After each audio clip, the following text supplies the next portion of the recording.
Good afternoon.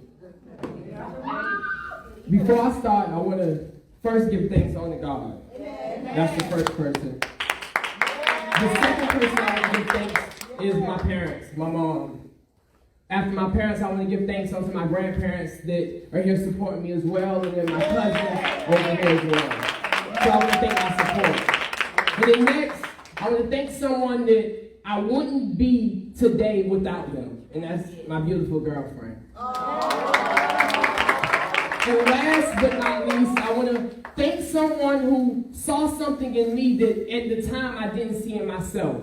And someone who is very dear to all of us in here in this room. Someone who, without them, we wouldn't even have this room today to even be sitting here to talk about this. And that's Dr. Janet Lamar.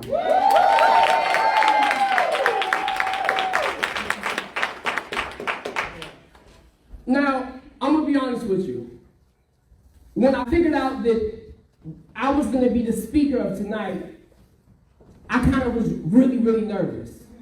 I was pacing back and forth thinking of what topic I should talk about, how I should start my speech, what I should do to grab the people's attention.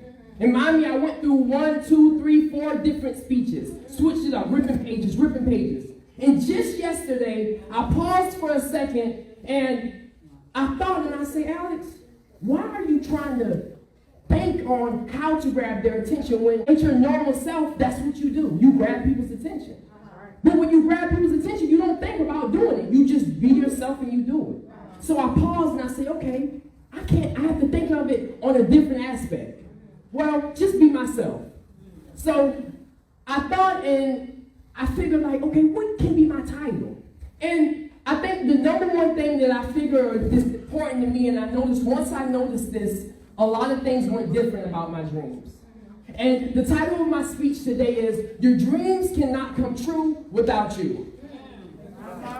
And I also want to let you know something about your dreams that will make you think different about your dreams. I want to let you know that not only are your dreams just dreams, your dreams are your legacy.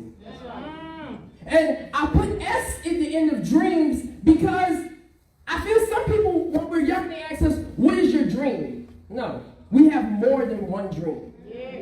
So I need us to realize that we have more than one dream. So I started thinking and I started looking around me and realizing that the percentage of people who have dreams are very high. But the percentage of people who achieve and succeed in their dreams aren't so high. So I started dissecting what are the reasons. And I came up with a lot. But unfortunately, I only have 15 minutes that I can give you a little bit of what I came up with. So I picked 5 top reasons or 5 top things that I figured out.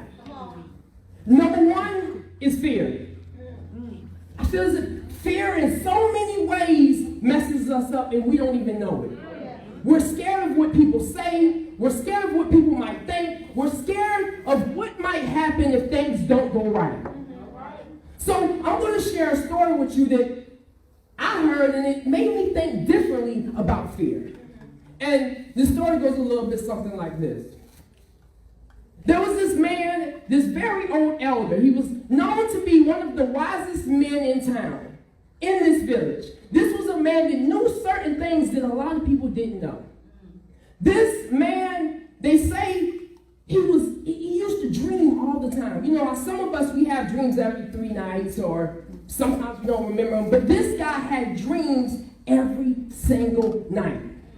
And the difference between his dreams and other people's dreams, you know, sometimes when you have a dream and you don't even know that it was a dream because it was so real, but we only have them every so often. Every dream he had was so real, was so like he was awake. So he had this one dream that he shared with the village, and it changed the whole way that they thought about life. And what that was is the dream was that God came to him in this dream and told him that I want you to go to this destination and I want you to start climbing the mountain. And he was so excited. He said, God told him first is I want you to take your time, go get your necessities, and then go do what I told you to do. So he went home and got only things that he could carry, which was a canteen, a little bit of nutrition, food, and he went on his way to start climbing the mountain. As he started climbing the mountain, just like things that happen in our life, things started happening that he didn't expect. It started raining. It started getting muddy on the way going up. He realized there was more bugs than he even expected to come around. But nevertheless, he kept going up. Then he eventually got to the top of the mountain. And he was so excited. But once he got to the top of the mountain, he realized that the top of the mountain wasn't much how he expected it to be. It was a lot smaller than what he thought it would be. So he went to one side of the mountain, and as he went to one side, he stopped because he noticed it was a ledge.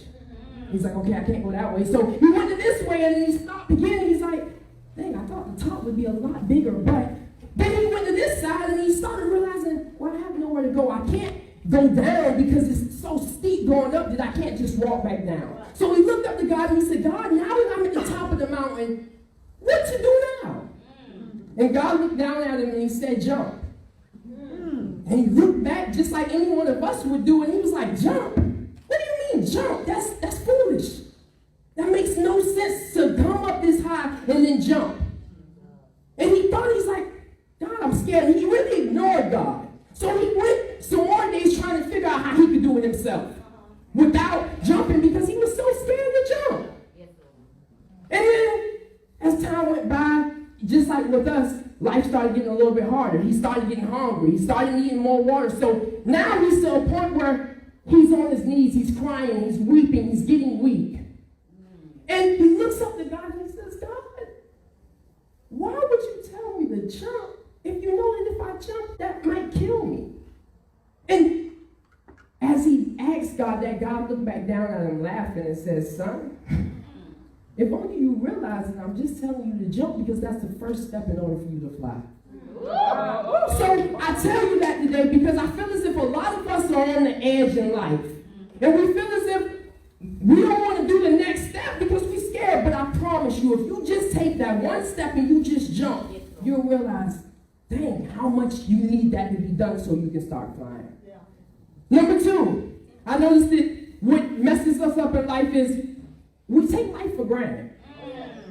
And it's not just me, not just you. We all take life for granted.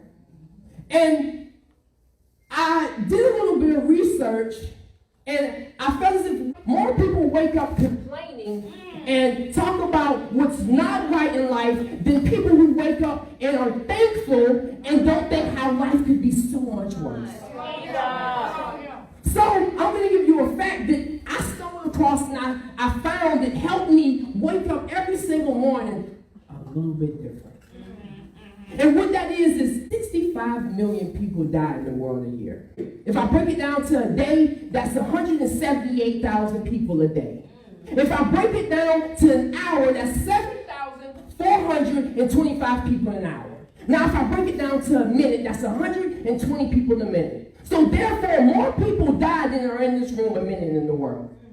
So with that one fact that I gave you, I feel as if from now on, every single day that we wake up, we should think a little bit different. So number 3 is something I noticed in my life that once I changed this, everything about my life changed, and that's the company. See, back in the day, old people used to say this thing. My granddaddy actually used to tell me this, and my mom, and they used to be like, you're the company you keep. And see, me, I was one of those people that, I was like, I'm the company I keep. I'm not the company I keep. Just because they do those things, I don't do those things. So that's not who I am. But then as I started getting older and I started getting wiser, I started learning that no matter how positive you are, if you're around 3 negative people, they will overcome and make you become negative. So the thing about company, it also works on the other hand. If you're a negative person and you change your crowd and you go around 3 positive people, you'll become positive. So number 4, I move on to attitude. I don't care if you're the best basketball player in the world. If you don't have a good attitude, nobody wants you to play for their team. No matter what you do, you can be a painter, you can be someone who moves furniture. I won't even turn you on or sing you to some of my family because I'm like, they don't have a good attitude. That's right now. So, last but not least, and this is probably the most important thing that I learned I had to change, and that's your mindset. Because I think some people people think that, I can be a good person, but my mind can be bad, but oh well. No. I'm going to break it down to you. You can't have a good car with a bad engine. It doesn't work that way. I don't care how shiny the car is. I don't care how good it smells inside. If the engine is not good, the car is not a good car. So I just broke down 5 reasons, or the 5 top things that I realized are things that we either need to change or things we need to stop doing to make our dreams come true. Yeah. So all the information that I just gave you, it's up to you from this day forward to change it or to get it done to make sure that your dream comes true. Because as you can hear and as I just gave you facts, that you don't know when your last day is. Thank you, Lord. So now, I already gave you the things to change and the things not to do. Now we're going to move on to the things that we need to do and we have to do. Or the ways that we have to be like in order for our dreams to come true. And it's very easy. I came up with an acronym for DREAM. DREAM. Let's start off with D. The first one is determined. It's no way that you can tell me you want your dream to come true if you're not determined about it. It just doesn't work like that. When you started learning to ride a bike or learn how to ride a bike, you didn't worry about falling. You seen everybody else ride bikes, so you was determined to learn how to ride a bike. So you started, no matter even though you fall and it was hard without the training wheels, you did it because you was determined. R, the word that I picked that helps me out is realistic. I think that the number one thing about dreams and where people mess up is that they feel as if other people don't think their dreams are realistic.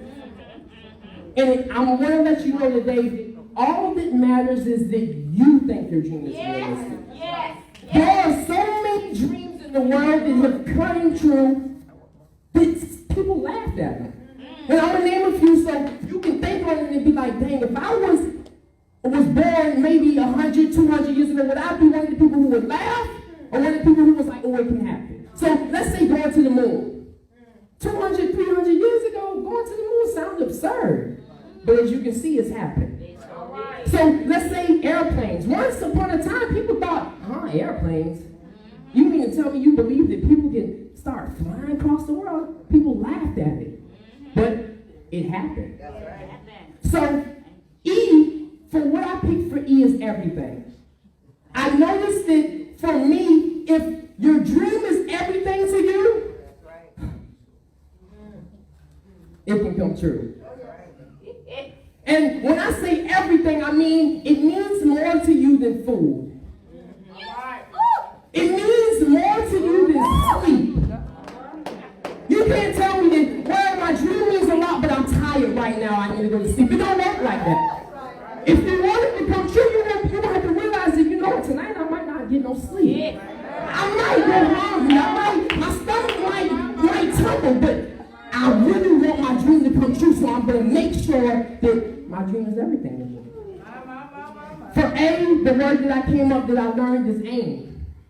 I feel as people, where we mess up is we start off aiming toward our dream, and then we get distracted.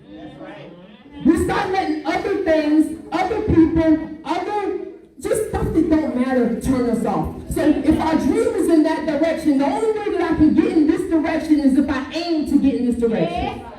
So I can aim to get in this direction, and then if I'm like, I'm going toward my dream, but then things are hard right now, so I'm going to start working. And then I'll start moving on for the company and getting their stuff done.